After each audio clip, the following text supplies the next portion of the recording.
It was 1937 when Boat 41 first pulled into the port of Chicago. Named after Chicago's 39th mayor, the Fred A. Busey was a gleaming giant on the lakefront, the largest diesel-powered craft of its kind in the world.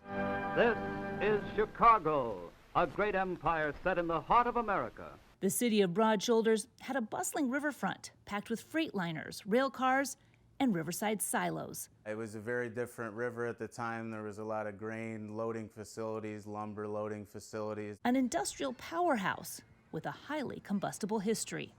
Fireboat 41 was designed to be the antidote, built to fit underneath Chicago's bridges to get to those fires faster, with hoses that could spray water 27 stories high. These are the original pumps, and we could walk in here. Now, a floating museum of Chicago history. So they had 4 of these on board, and between the 4 pumps, we could get 10,000 gallons a minute onto a fire. The small frame pictures depicting a city's fiery history, battling grain fires on the south side, blazing meat-packing warehouses, and perhaps the most infamous from a cold January night in 1967. Engine 41, engine 41. 2112 wants a boat on the south end. A 511 alarm fired at McCormick Place, 23rd in the lakefront on orders of 216. By the time firefighters reached McCormick Place, over half of the building was engulfed. All the fire hydrants were frozen, and this boat helped supply the water to those firefighters on land trying to contain that fire. Pumping hundreds of thousands of gallons of water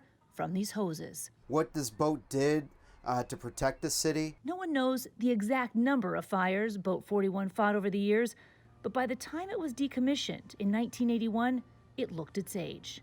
It spent its retirement in a sleepy Sturgeon Bay harbor before these local Navy vets heard a rumor that old Boat 41 was for sale. The moment I saw this, I just saw like the tons of history that just was radiating from the boat. As a fireman in the Navy too, it was like a slam dunk. A Chicago relic, giving these Navy vets a reason to return to the water.